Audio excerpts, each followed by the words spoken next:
Coming to you live from my apartment, it's Rob Has a Podcast. And now here's the guy who was today years old when I found out Big Brother Canada definitely is not rigged. I am Rob Cesternino. Hello, everybody. Welcome back to our Big Brother Monday night podcast.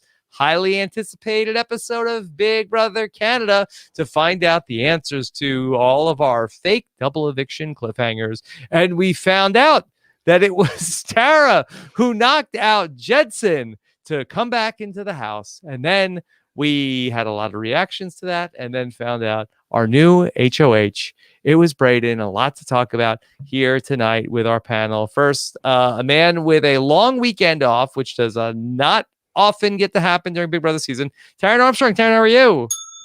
Doing great. Rob, we beat him. He's gone. The guy that couldn't be beat. He's gone. Yes. Somebody beat him.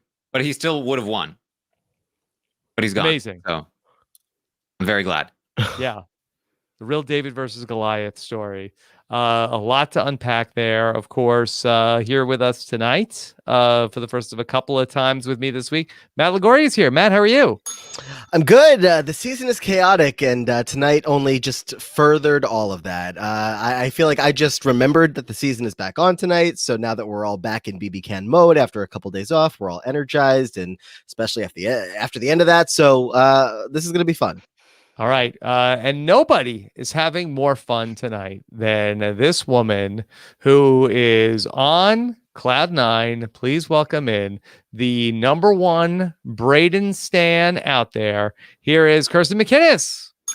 Hey, listen, Rob, I'm a gambling man. I like to gamble, and I'm feeling lucky tonight, okay? I'm on the top of the world. I'm so happy right now. All right. Kirsten has been pushing all season long. Brayden is your final five HOH, not a fake week even. Yeah, this competition counts. The week matters. We'll see what happens next. I'm just so happy. King of wagers, king of knowing days, and king of knowing the exact number in the tiebreaker. Yeah, nailed it. If this price is right, you get an extra $100, I think. He deserves it. He deserves everything. Maybe $500. I don't remember. Anyway, good job there by Brayden, and a lot to unpack here tonight. We are live and looking forward to hearing some questions from you, the live audience, as well as we are in the final weeks here of Big Brother Canada 9. All right. Taran, let me just get the reaction. Okay, we waited all weekend, 72 hours for this. Your initial reactions was that I didn't care anymore. I felt like I cared a lot in the moment, and then 5 days later I was like, oh yeah, I mean, either way they're gonna have to probably win something. So and then the outcome was even more like, okay, so it's just the same as what it was gonna be. It's all one big loop here. Well, and shouldn't you be happy then, Taran, that it neutered the twist, or are you against that now based on the result? Like, what's happening? I mean, I was rooting for the twist to have some impact, to be entertaining, but it did. Yeah, I think that's the wildest part. That I feel like most of us were probably expecting Jed to come back in, just seeing Jed and how he's done in competitions, but nope.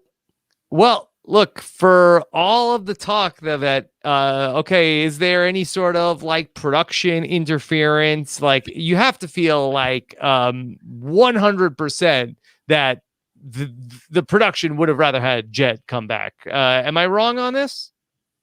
No, I don't think so. Yeah. But like, what are they going to do? Like, wait the balls? Like, hey, look. But everything's on the table here. They could have just pushed Tara, Pushed her where? I don't know. They on the ground under the stage and just Arista comes out and just go away. I don't know. How about this? This is an overdue. Jedson, you stupid idiot. You won the veto last week, and you got off easy because we said, oh, well, all right, fake double eviction. He's probably coming back, right? You stupid idiot. You used the veto on Beth, and now you're out of the game. I feel like that righteous anger has a little bit been lost as well. I feel like. And we were rooting for you to get back in, and then you couldn't even beat Tara in the competition. That's the ending. The ending is not I just used the veto on Beth and got voted out. The ending is I just lost to Tara, and that's like not nearly as interesting. Twice. Shame on you, Jed. Shame on you. I mean, here's the thing. There was a lot of talk last week of, okay, well, like, maybe it's just, destiny. He'll get to come back in to make up for his poor decision. No, The world said, you messed up and you have to live with the consequences. Like, Jed is going, he did this to himself, but I do feel for him because he is going to be replaying this past week over and over in his head for years to come, and his poor choices. I know when I see Brayden next, I'll be giving him a little smack for allowing himself to go on the block, but all's well that ends well. Can't be too upset. Yeah. I mean, I really feel like that nobody was that worked up about the Jet stuff last week because it was like, well, he'll probably be back. It was a huge mistake, but it wasn't fatal. And it was kind of up in the air, right? If he was even going to go, like we were pretty sure, but not 100% sure. So then he does go, but then it's like, is he actually going to be gone? He's probably going to win the comp to come back, but now he's gone. Like he didn't use the veto on himself. He's gone. And then after it was like, well, okay, then he's going to beat Tara in the competition, and then he'll be back in. You have to feel like probably he had like 80-90% chance to win the battle back against Tara to get back into the house again. No, he didn't. Well, that competition was so close, though. I know a lot of people like to, zone out during the competitions, and I'm normally one of those people. But I, literally this whole episode, my heart was racing so fast. I'm sitting watching the battle back, like, oh my God, Jet has 2, he's about to have 3. Oh my God, 1 got knocked over. Oh my God, now Tara has 2. Oh my God, then hers got knocked over. Like, it was very suspenseful and dramatic. Here's my problem with it. When the episode opened, we got a diary room from Tara, and she was very chipper, talking about her experience not being out of the game. And then we got a diary room from Jed, and he literally had tears streaked down his face as he talked about the experience that he had. It was the biggest giveaway I've ever seen in Big Brother. It doesn't even matter, okay? We don't hire these people to be actors, okay? We don't expect that from them. They had 4 days to reshoot these or do something. You're right. Yeah. I was like, oh my God, it's going back and forth. It's so exciting. Also, shout out to Lauren from production who was holding the "You're not out of the game yet" sign. She was good. She was great. Nobody did that job better than Lauren. Every time they bring in a production member to I don't know, say carry Kiki out of the house or hold up a sign, it's always someone that I've spent time with and like a lot. When we got Jed and Tara in the HOH room, and she said, "I got to tell you everything. I got to tell you about like that was great." I was like, "Oh man, I can't believe it. Jed's gonna come back in the game. He's gonna know everything. It was Kiefer's plan. This is gonna be so exciting." But for all for naught. The emotion really that is pouring out between the two of them, like, "Oh my God, it's you. I'm so sorry. I can't believe it. We have to tell each other everything." It's crazy. Yeah. Yeah, Tara really chose to take her time to spill whatever she could spill, which was really what was wild to me is that during the fake double, they show the scene of Ty, Kiefer, and Brayden talking about what they're going to do with the veto. And then they show Beth and Tara just talking about what to do in case the veto gets used, but they did not once show either of them pleading to Brayden to use the veto on them. Neither of them really fought in that moment, so I don't think it's super unfair that the veto didn't get used and they just did what Ty wanted in that moment. They had a plan as an alliance, they stuck with it. I think acting unpredictable in a hectic moment like that almost does more harm than good anyways. I can't believe Beth and Tara, though, we don't even see them try to approach about the veto. That doesn't add up to me. They're campaigning for each other's vote. They may have, and we just didn't see. I mean, I think they said it was 15 minutes. Though. So, I think they would have shown us at least a little bit. You can't just not show the nominees asking, right? Because I assume that Brayden would have had a hilarious response. It would have been great content. They love to highlight Brayden on the show. They would have shown if they were like actually trying to get him alone in the room. I don't think I can confidently say that Big Brother Canada would show anything. Big Brother Canada would never withhold footage from us. I don't know what you're trying to say. Stop it. I'm not saying in every context. You don't have to build a little straw man to get at me here. That's not what I said.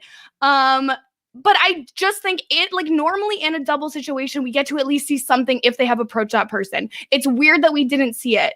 It's because I think that it would have been an interesting pitch from either of them. We got to see a lot of the fake Final Four, Matt, partying during this. I feel like we got so much of the Final Four just hooting and hollering and carrying on and dancing. And you never see a moment like that because you usually don't go from 5 to 4 as quickly as they did there. So it was, it was a celebration. They made it to Final Four, or so they thought. But yeah, they went pretty wild. They were jumping all around the house. I mean, that was the beginning of like 15, 20 minutes of people jumping, running around the house in circles, Beth marching all over the couch. I'm like, get off the couch. What are you doing? Yeah. Taran, we saw Beth run the gamut of emotions in this episode. Yeah.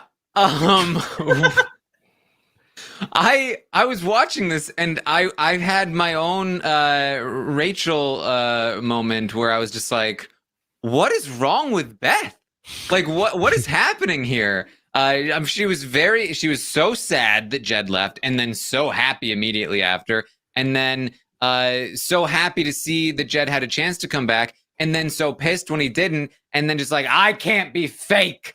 No. No. Well, to be fair, when we've seen her be fake, she's not good at it. So she's not wrong about that. She's very bad. I mean, that encapsulates her entire game, though. Yeah. You're right. Yeah. Lots of emotions, lots of different couches, lots of different rooms, and she just kept like wandering around to plop on a different couch and mope. Lots of like fully reclined Beth crying in this episode. And then we got a little break of that to get fully reclined Tara crying for a minute.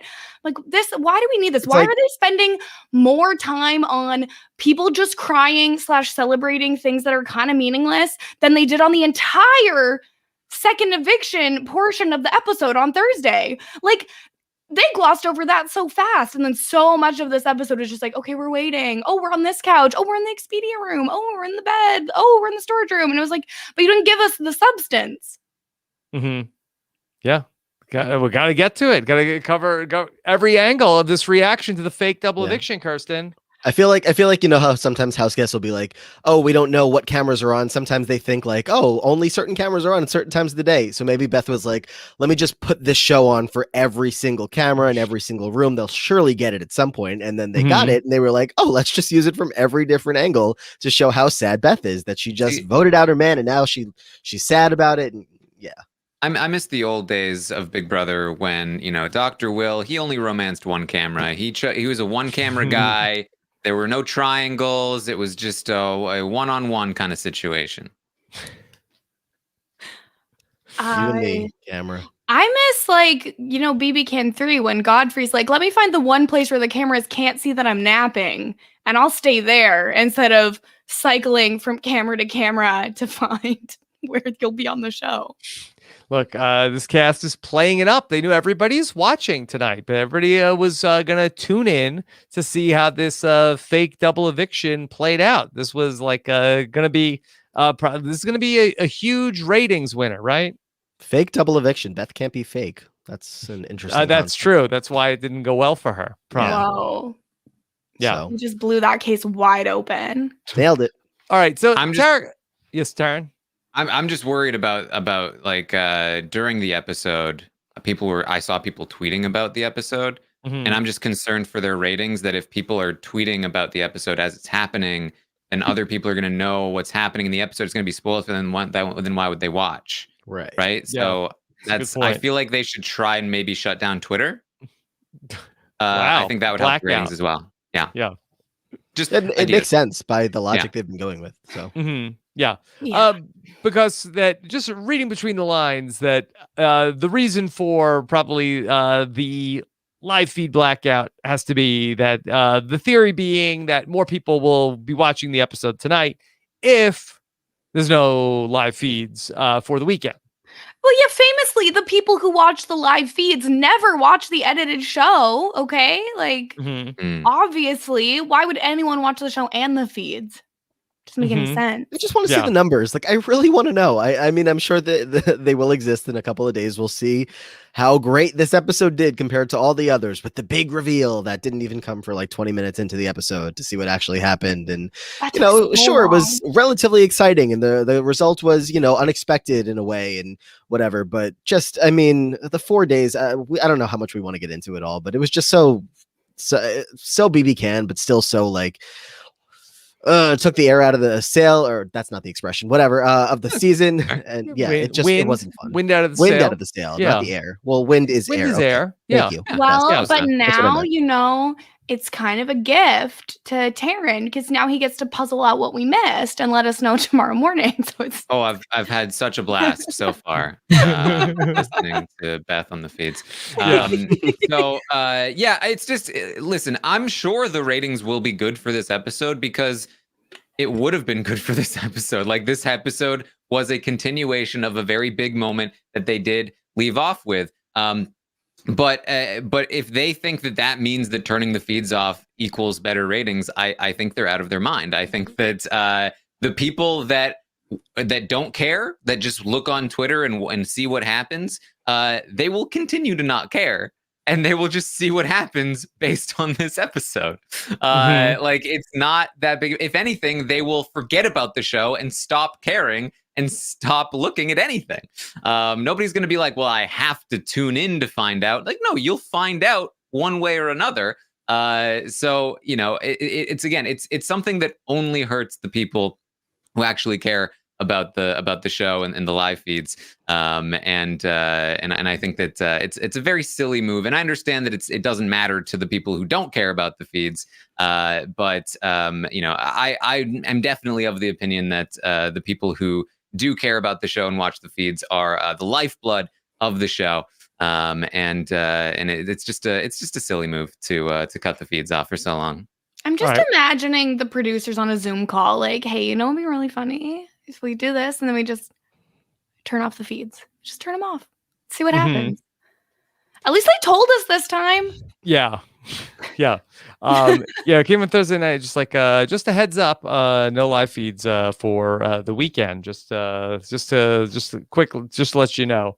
Yeah, at least they told us is like the most Stockholm syndrome. Oh yeah, no, I'm not sitting here supporting the decision like at all. Like I think it was just from a strategic standpoint, from a marketing standpoint, from a business standpoint, stupid across the board. But like for us, how many times have we sat refreshing the live feeds for hours or days for them to not come back? Like at least this weekend I was like, okay, I don't have to sit and refresh this. I can go outside and I don't have to be worried. It's like the bar is in hell, literally. Yeah. Okay, but they were able to at least cross that. All right. Well, let's get back to Tara comes back into the house, and we go from Tara, we have to vote you out to like, oh my God, like the greatest player of all time. Of course, this is the house where you just get nonstop, get hyped up no matter what you do. We couldn't beat you, Tara. The resume was so impressive, Tara. It's just like that's why you had to go. When that door rose and she came back into the house and they saw like skinnier, littler legs than Jed's and they saw it wasn't him, the shock. I mean, you saw it because they cut off the feed right during the competition, so they didn't know what was going to happen. And then when she walked into the house, I imagine that they were, you know, as shocked as they seemed to be. And then the reactions that came after that, like, oh my God, you're here! It was like seeing a ghost. Mm-hmm. Yeah, nobody expected that. And then you've got like, they then start galloping around the living room and kitchen. Brayden is jumping over the couch. Ty is running in circles. I'll admit, I was like, I don't understand this reaction to anything. But then that's basically what I did at the end of the episode anyways. So like, maybe I get it. I don't know. It was the We Made Final 5 celebration. They skipped over that. So they had to go back and do that.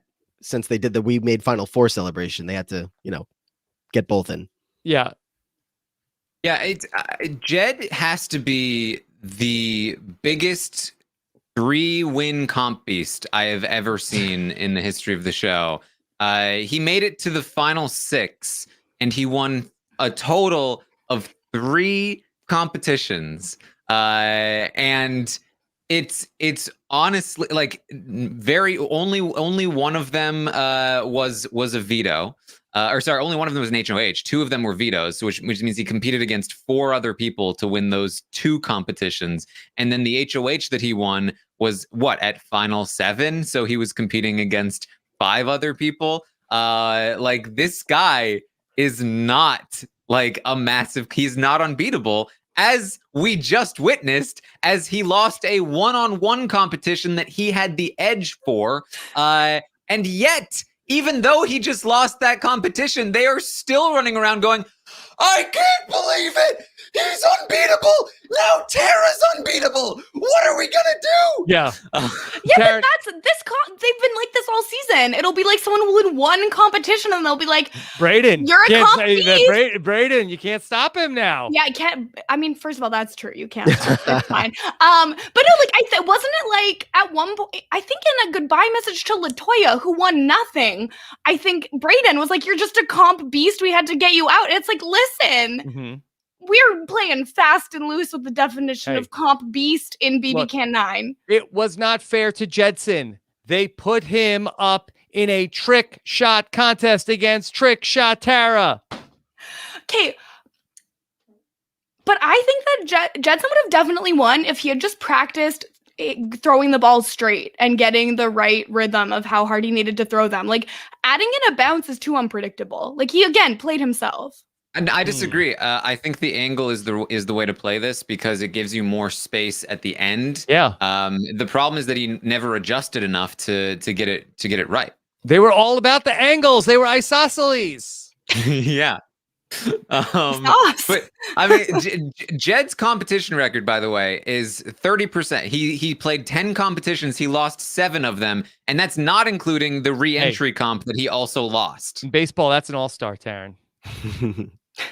3 out of 10. That's all you need. Maybe if he was on steroids, he would have done better. Speaking of baseball. Yeah. Okay. So yeah, Tara's back in the house, and she's Jed's kryptonite. What a story that Tara has to tell the jury now, Matt.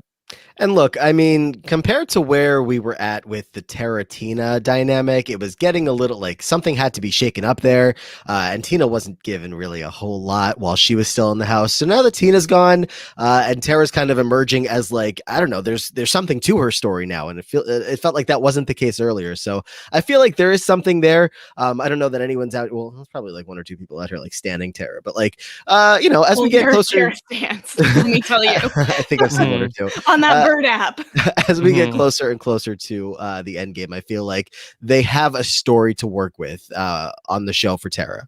At least she has an arc now. I mean, I feel like that she was just there for a long time, and at least now she has like this comeback story. I also just like how it seemed like immediately the response wasn't like, oh, Tara's going to come at us all with a vengeance. Did they not see how much she hated Jed from like week 2 and would not give it up until he was gone? She will hold a grudge, that woman. Who's she holding a grudge against? Well, right now it's all of them, which is not going to work great for her. Yeah. That's the big issue. Like when she started, giving information to Beth and then to Jed, she's giving information that nobody is trustworthy. And it's like, well, thanks for that. I can trust no one. You have to trust someone. So now I'm just lost, which is particularly true for Beth and Jed. And yeah, they like being lost and changing their minds.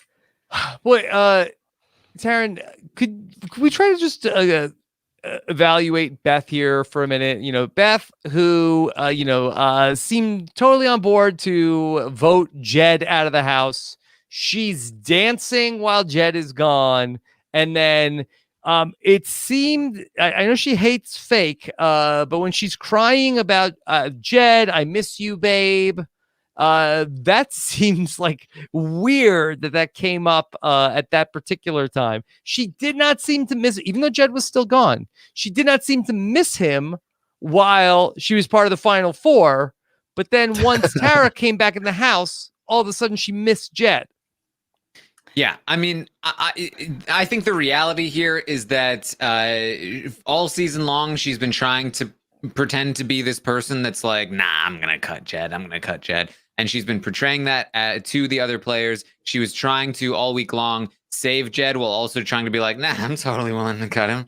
It's fine. I'm not even worried about it. And so when he left, I think she was like, hey, look, you guys kept me. Don't get rid of me next, but I'm with you guys. And I was totally in on everything that just happened. But then when the possibility of him actually coming back flashed before her eyes and then was dashed away again, she just lost it. And she was just like, I just can't anymore. Mm-hmm. Yeah, and it's like, we got that, we saw tonight that she was so emotional because Jed's gone and she misses him so much. But wasn't it like 10 days ago she was trying to pawn him off to one of her friends to say like, oh, I have this friend that you'll be great with. I think they're really going to like you. You're going to like them, which was its own story. But and now she misses him so much. Yeah, Beth Franzel is in the house. Yeah. Yeah. Just seems like maybe she was sad about that. Maybe her game was going down the tubes as opposed to that it was just the loss of Jed in that moment that was just so upsetting to her. What? Because her game was so good before? Like, come on. Mm-hmm. Well, that's been her thing all season long, right? She's been like feeling like she's doing really good things or she's making moves or she's really in charge of her game. And like, that's what the whole thing was with, I mean, not necessarily that it was about her, but when Ty made a comment and she like yelled at Ty about what he said, she's just been very much like marching. See, I keep messing up every expression I'm trying to say tonight, beating the drum of my game has been valuable and not everybody's seeing that and all this stuff. So now that like Rob said, like her game is starting to continuing to kind of like the pieces are chipping away at it. It's just not, Yeah, but if people don't see your game as valuable, the way to make them think that you're valuable is not to yell at them about how your game is valuable and you never get credit. That's just further pushing the narrative of, oh, don't give me credit. You're putting that in their heads. If you want people to see value in you, you have to provide value to them. Like, you can't just sit there and be like, oh, no one gives me credit and I'm doing all the work. No, you hype yourself up. Then you say like, oh my God, I'm playing one of the greatest games of all time. Can you believe it? What a legend. The mullet man stepped out of the grave. Easy. Like, Beth is sitting there, and maybe she thinks that she's manifesting people to give her credit, but she's sitting there literally manifesting for them to not see value in her. You got to show. You can't tell. It's get to the end of the game. Give me Paris, Kayla energy at when you get to the final two, and demand people respect your game and tell them what you did and like be passionate about it in that moment. But spending like 3-4 weeks now of just I deserve credit for this and nobody's going to give me credit for this. Like you said, Kirsten, I agree. It's like they're not going to. Again, if you want to win, you have to give the Paris energy. You cannot be giving the Kayla energy. That's not what wins a game of Big Brother. All right. We got then Beth chatting with Ty about Ty. What happened here? And Ty said he just thought that Jed was going to pick his girlfriend over his best guy friend, and says that at the time that they got Jed to use the veto on Beth, I didn't know that it was going to go down this way. I just didn't want to. Then I didn't want to be the guy who was going to have to make the decision. Taran, this is inaccurate, correct? Yes, completely. He's still lying about this. Now, Beth is still in the game, so like maybe he thinks there's some value in this, but he said the same to Jed on the way out the door. I know that the goodbye messages were released. I don't know what he said in the goodbye messages. I did not have a chance to watch them, but I mean, I don't know if this is one of those things where like he feels like technically it's true because like, hey, I could have changed my mind. I wasn't 100% locked in. But this is a very strange sort of way of going about it. It's I've said it before, but it's very Paul from Big Brother 19 to just like full on ignore and deny the betrayals that you made. Yeah. I gotta admit, I've never looked at Ty and thought about Paul. Well, do you see home? What? Are we in BB21 now? All right, and then we got to see another conversation. Tara and Kiefer comes in. Oh my God, you trick shot Tara! You did it. And she says she still wants to work with Kiefer. So somehow that Tara, this guy Kiefer keeps rolling along.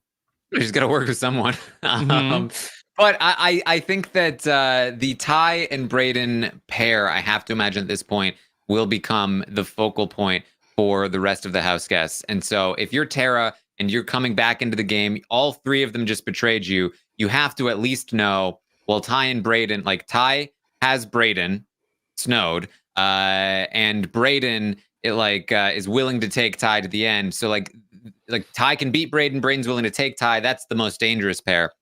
And then you have Kiefer, who's kind of like, he's got to win his way. He's not being taken by either of them. So he's the most valuable piece to go to, apart from obviously Beth, who should also be somebody that she tries to work with. But with this HOH results, there's only so much you can do. Okay, on that note, let's get to this Brayden and Ty conversation. We saw that Ty feels like that he wants to work with Brayden. He's put a lot of work into this relationship. He called it an investment. Brayden feels like he could trust Ty 100%. Kirsten, how are you feeling about Brayden and Ty? I hope that both teams are having a good time. It's not the worst thing. At least Brayden has someone, and it's not like with Austin when they were just like stuck being BFFs and ignoring everyone else. Brayden's at least talking to other people now. So sure, but I want to get your reaction as the number one Brayden stan out there. Are you concerned about Brayden Ty going to the final two? I mean, honestly, I don't think it's as obvious as it seems. Like, I do think that Brayden has a chance. I think there's been a lot of talk about him not having a chance. I don't think that's true. Now he's got 2 comp wins under his belt, and honestly, there's every indication that he'll have more. I think now Brayden and Ty definitely will both be in the final 4, so that's 2 people fighting for that veto/HOH situation. I don't think it's a bad spot. Okay, Matt, do we think that Jed and potentially Beth, could they be bitter jurors against Ty if Ty is in the final 2 and they're not? I mean, there's always a chance, but I feel like what we've seen from Jed, even tonight, like him comforting Tara, like he is just a good guy. Like he is just a nice, genuine, good guy. And I feel like he's going to understand that he made the dumb move. He's going to get to jury and Victoria is going to whack him upside the head. Rohan and Tina won't care much, but Victoria will be like, what is wrong with you? She'll let him know how stupid he was for the veto move. And I feel like when he has time to sit with it, and maybe if another jury member comes and they talk it out a little bit more, I don't think he's going to hold it against Ty. I don't know if he's going to hold it against Beth either, but I don't know that Beth is going to be there. I feel like my answer would be no. Honestly, my question is, now that Brayden has won a second competition and he just beat Tara, does Ty start going, oh no, I can't beat Brayden anymore. Now I got to take Kiefer. Kiefer's the only one that hasn't beat Don't do Jed. that. That's not a good Because idea. by the transitive property of Tara beating Jed and Brayden beating Tara, they've all beaten Jed, and now Kiefer's the only one that hasn't. Mm-hmm. Hey, Big Brother Canada 9 has seen possibilities where we've thought things were impossible. We normally give and give and give, and it is our turn to receive, okay? Mm-hmm. Yeah. All right. Should we talk about the HOH? I did feel like that the show really did tip their hand that this was going to be Brayden's HOH after we got a lot. Taran, we only got a segment from Brayden about how it's his time to win the HOH. Yeah, we spent 4 days with the feeds down to have the most telegraphed episode in the show's history. And there were like 2 separate I'm playing this game for Ty, guys. I'm going to the end with Ty. Ty's my guy. I'm with Ty. Hey, look, there's another conversation with Ty. Just reaffirming that we have a relationship and it's my time to win something, guys. Here we go. And then like in the competition itself, it was like, I know exactly what I'm doing. I've got all this down. I know exactly, and like the cool music behind him. It was like, okay, we get it. What about it? And what about it? That's television. Yeah. Television on, sorry. Although, Matt, we did get a big twist at the end where then Beth goes all in. And even though Brayden was betting that he got the question right, I guess his bet got conservative towards the end. And then we had a tie. And I said for a second, hold on a second. But then we had Brayden nail the tiebreaker question. Yeah, I'll admit they got me. I felt got. I saw the stack, and because Beth is the other person that I had potentially thought could be a candidate to win after the whole everything that they added for her in the beginning of the episode. Like maybe this is where she begins her push to the end, and then she's like, "I'm going to do it. I'm going all in." And then it was even funnier when the results played out the way it did, and she could not believe it. She's like, "I just put I all in. I went every single one I had," and. Yeah, and this woman has the audacity to be like, well, I went all in, so I deserve to win. Yeah, you did worse. You did worse than the competition overall. If you'd done better on the other questions and gone all in, you would have won, but you lost. You played yourself. Shut up. Take a seat. Go away. I don't know how they expected people to be like moving their wagers up and down. Like the categories, Taran, were not especially descriptive of like, all right, the category is good times. Like, oh, okay. Well, I studied all of the sad times in the house. All right, I'm gonna like hedge my bet on this one. Yeah, I was really excited about this competition because it was a great way to shake up the sort of typical question competition. But I felt like they botched it in multiple ways, which was the categories. Absolutely, they described nothing about the question. The categories were completely useless. They didn't even need them there. And then also, I felt like trying to keep track of who was betting what and who had how much was impossible. And I felt like, again, I was just watching the confessionals, and it was very obvious from the way Brayden was talking that he must be winning this competition. Not to mention the questions were like, did this happen on day 37 or day 38? Like, it was like a lot of like coin flip type questions. Yeah. The 60 minutes versus 68, and they were all confident that it was 60. I think they all said 68, but it was 60. It's like, wow, you really got them for these trick questions. Yeah. Hey, but they had a cool wheel. The wheel looked really cool. Yeah. And they all looked great. Ty with that light behind him, I was like, make this your profile picture when you get home. I mean, he's gonna have a lot of options for that. Yeah. Looked great. Congratulations to Brayden. Finally, HOH at the final 5, Kirsten. Yeah. He's been so close on so many competitions. And so, you know what? Just exciting to see him win. I think he has it in him to win a whole lot more. Don't sleep on Brayden. Okay. Can I just say that Tara's strategy in this competition was it terrible? Was the worst. She bets. How dare you, Taran? She's a comp beast. I mean, obviously, she is a Big Brother deity at this point. She beat Jed not once but twice. But she loses a chunk in her first question, then decides for the rest of the game to only bet one and hope that all of the other 3 are dumb enough to also have lost all of their chips. Like, what are you thinking? No, of course not. I love the bold confidence on the first question to bet half of your chips right away before you've got a sense of what the questions are and how they're going to be. And then immediately after to be so scared and not know what to do and then just be betting nothing. Like everybody keep this woman out of the casino. Okay. She's going to lose her home if she tries to gamble. Like keep her out of there. Also, wasn't this like the 6th or 7th consecutive booth comp? I know it was obviously a little different, but I feel like they have not left the booth in 2 weeks. And honestly, I'm not even complaining I think it's a huge contributing factor to how well the season has gone. This is old school Big Brother. It was booths all the time, and there are power shifts every week because anybody can win, and I'm not mad about it. I just feel like the presentation here could have been a lot better. Like, give us a static counter of how many chips they've got. Like, give me something. Yeah. In fairness, it's very hard to do that 4 days after the competition is over. I know Yeah, there's it's strict really time hard. limit. You're so busy not showing the feeds. It's hard to too, produce so- that on the fly, Taran. Yeah. Okay. Yeah. I feel like I was watching the episode like online with some friends, and I was like, oh, the stacks look very similar. People are like, Brayden's got it, right? Brayden's got it. I was like, they look really and then they said it was a tie, and I was like, they could have just told us the numbers, and then there would have been no moment of false hope for people.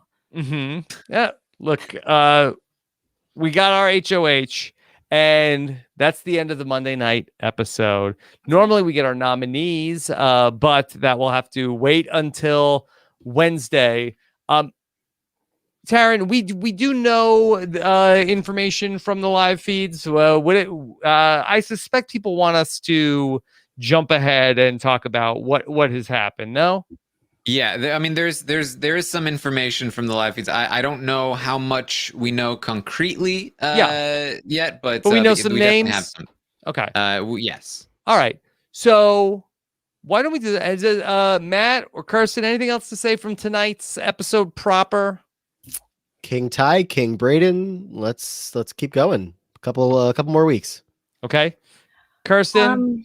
I did think it was very funny when Tara's in the DR, like, I'd like to thank me. I got myself here. I did it all. Thank you, me. What's better? Thank you, me, or thank you to my parents?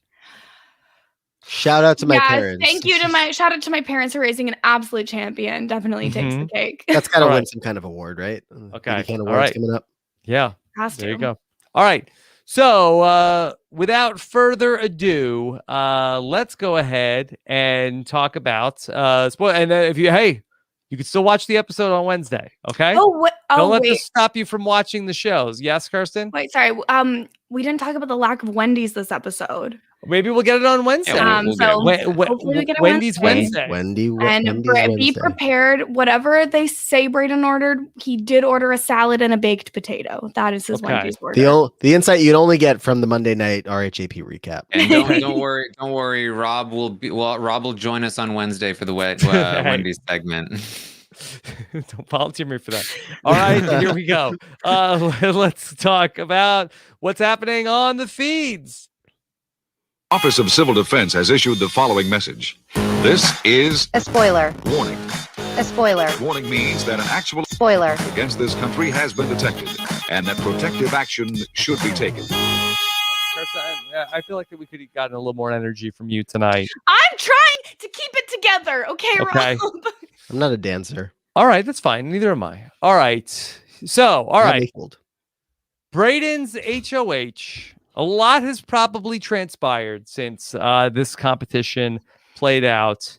The live feeds have returned after a long drought.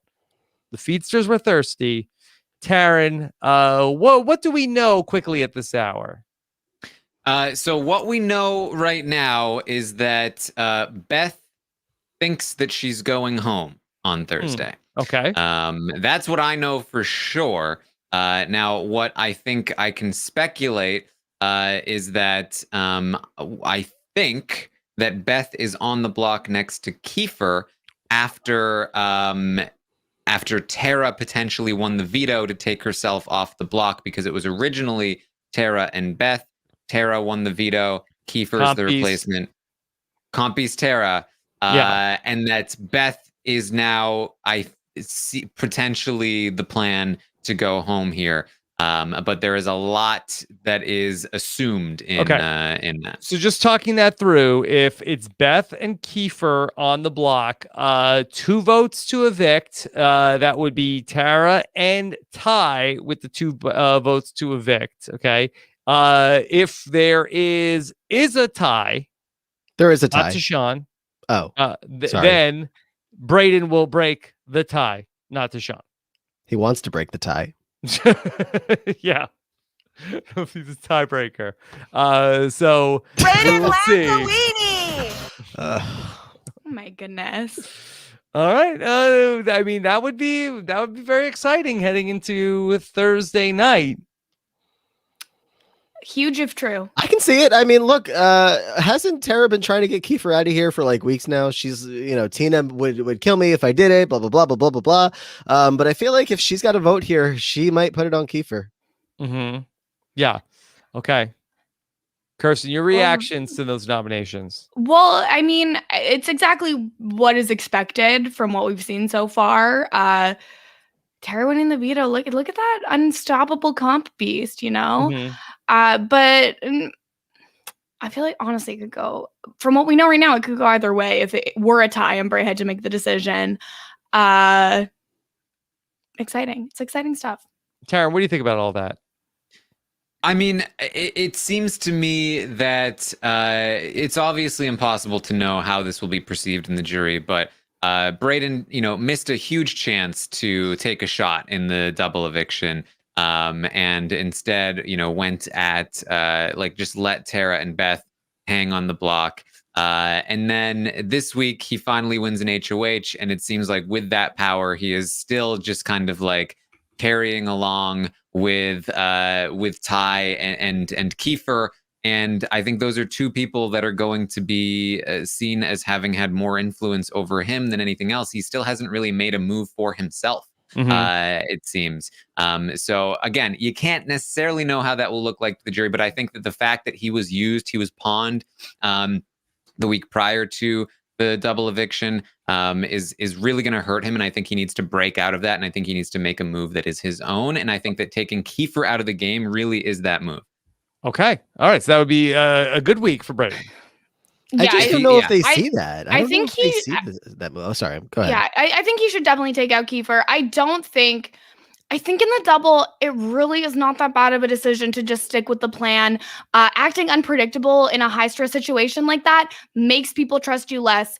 Maybe people don't think that Brayden's playing to win. Maybe they don't think it's possible. But I think that it was fine. It would have been fine if he had used it and gotten Kiefer out, but it also would have been totally fine this way. And then if we want to be results-oriented, I think that Jed would have definitely beat Kiefer in that battle back, and then he's in a much worse spot. So I think everything's fine. It just like it was fine when Peter didn't use the veto. Super fine. I really do not think that this is a comparable situation. This is not like this was Brayden's ride or die and someone he really trusts. Well, neither was Topaz. I mean, it was there's a significant difference between BB Can 1 and this. I cannot believe that. Does Brayden need to figure out a way to get to the end with Tara? Is that the winning combination for him? She's got Tara. No, I think Tara Beth. Jed. What about with Beth? I think Beth is the best one for him to go at to this the point. end with. Yeah, I agree. Beth. I think that Brayden, I think right now Brayden can't beat anybody, and the way to win is to carve his own way down no matter who he sits next to. He could sit next to Ty as long as he is the one making the moves. I think he can sit next to Ty. I think Kiefer's the only one that just beats him no matter what. And so I think that all he needs to do is show that he is his own player and that he is the one making the decisions. But is he not going to think that, Beth is the move this week? Beth is a big move this week, like just in the way she was a member of the trio and they got Jed out and now we can get Beth out. Let's keep knocking these numbers down. And I feel like he might think that that's his best option. I do think he thinks that's his best option. Yeah. Okay. Yeah.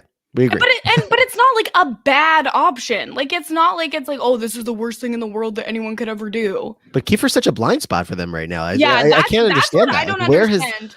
I do it's not been understand. weeks now that nobody has seen that Kiefer is a big threat. They've been saying since Victoria went out that people are rooting for him, and I just don't understand how that is going so undetected. We just don't know what happened the last couple of days, so that we may not know that for a while. What might change? There is a chance that the plan is Kiefer right now, and they just haven't told him. Right? Yeah. Yeah, we need more information. Yeah. We also don't know necessarily who is the architect of these potential moves and how that word spreads around the house. Yeah. Exactly. I mean, and again, I think it really stems from the fact that Ty is the one that was left off the block. Brayden is the one that was put on the block in the week that Tara was HOH. I think that signals so much about who is in charge. Ty is the one making a decision with a vote. Brayden is the one that got his life put on the line. And then Brayden continues to completely keep Ty safe over the next couple of weeks, goes along with Ty's plans in the double. I think he needs to make a move that sets him apart and shows that he is his own independent player.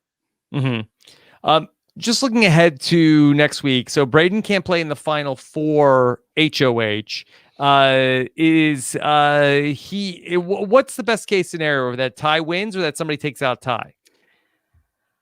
I'm really not sure. It depends on how Ty feels. Because honestly, I was kind of joking, but genuinely, I think there's a decent chance that Ty starts thinking, I don't know if I want to take Brayden anymore now that he's won a couple things. And I know that Ty feels like Beth is a bit of a goat. So there's a chance that Ty is going to vote out Kiefer this week because he wants Kiefer gone. And there's a chance that he decides he wants to bring Beth to the end instead.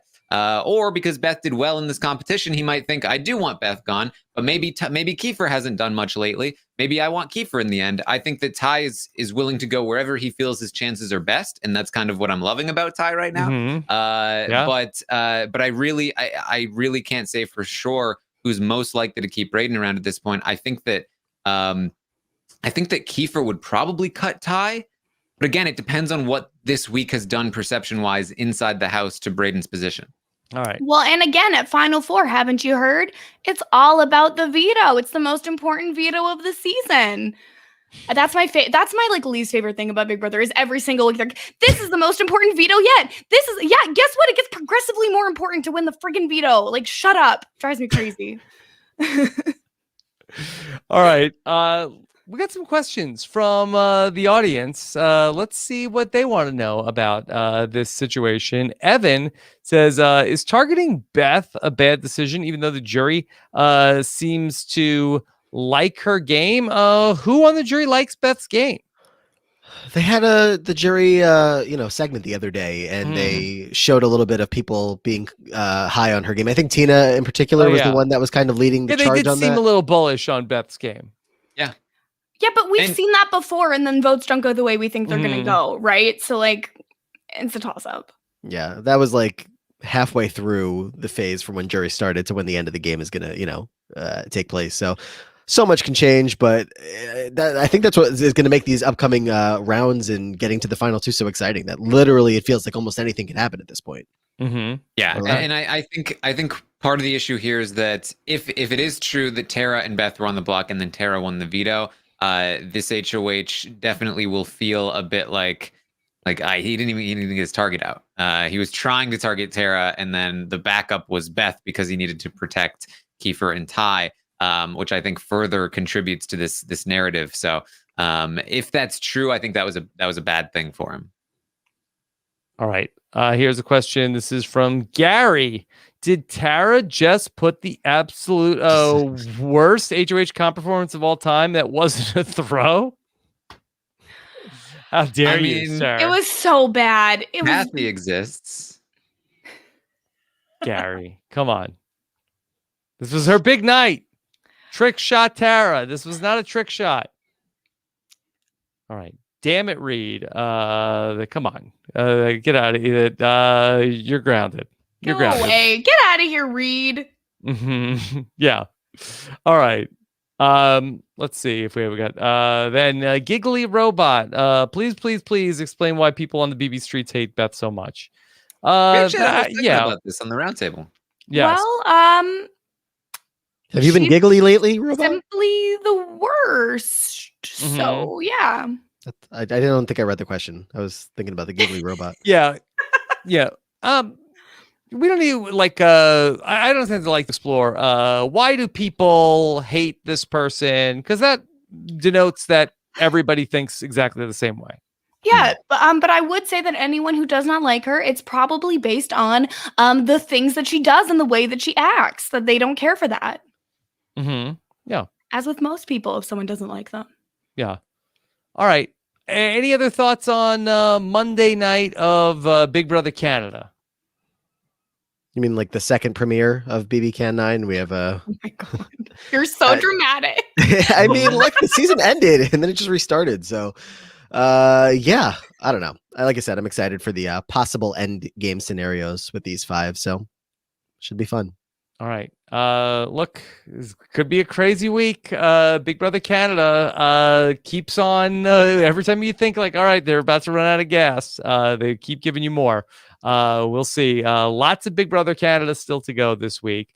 Here's what else is coming up this week, and we'll kick things back off with the return of the most highly anticipated live feed update in a week, when Taran and Chantel are going to be back on Tuesday morning.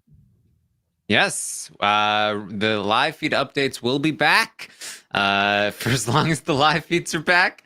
We will talk about whatever has been happening. I imagine we'll try to piece together what we missed over the last few days. We'll try to nail down exactly what happened this week, who is nominated, who won the veto, who is the target. We'll have it all for you tomorrow morning. All right.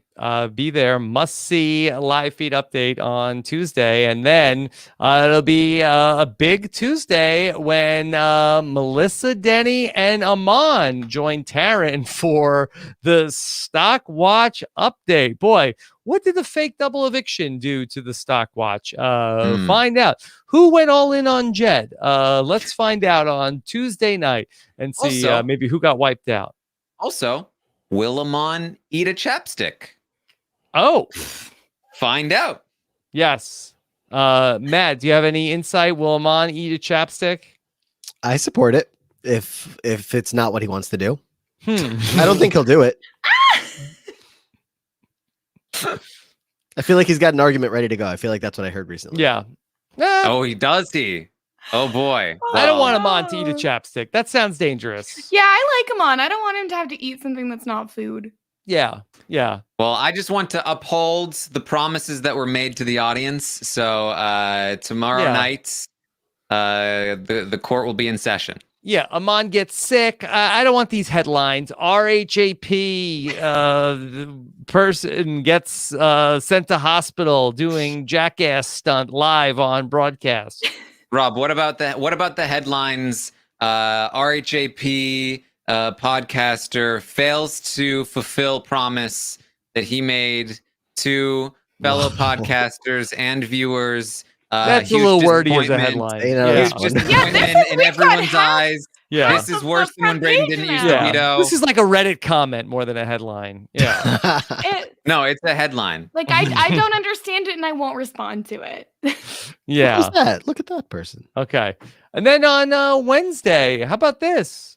Oh, our friend Kevin Martin is going to be joining Taran with Jacob Jones coming up on Wednesday.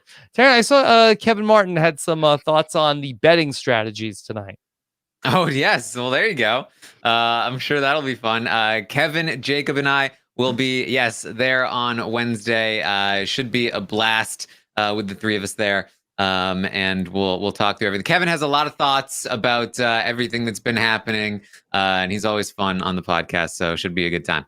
Okay, not replacing me in the Jam Alliance. It's so hateful. Look, then Kirsten, you were going to beat us. Whatever. Watch your back, Taran. That's all I have to say. Last Wednesday, I got to talk about Survivor Samoa with Puya and Mel Holst. We had a lot of fun. We went 4 hours talking about Survivor Samoa. But this Wednesday, watch out because another season in the top 40 all-time countdown is on the way. I will be watching my 17th season of Survivor in 2021. Survivor All-Stars with Shannon Gus and Matt Liguori. It's Matt Liguori week. Wow, what a week.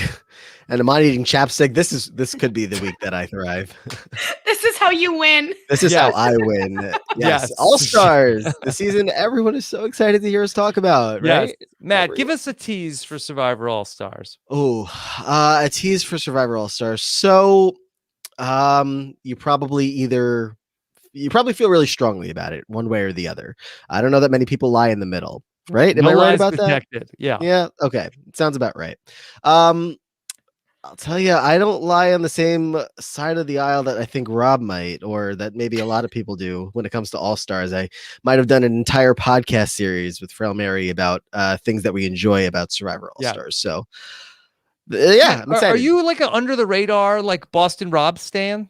Under the radar. I was on Twitch Over with the you radar. once, and Over the my radar. first, my first follow. We talked about this a little bit. Just It Frail was Mary. a long Frail time ago. Mary has eclipsed you as the number one Boston Rob. Yeah, no, stan. she that's kind of what we bonded over though on doing that podcast series together. But yeah, no, she can have the number one title. That's fine. Maybe I can do like the number one Robin Amber title. Oh, okay. All right.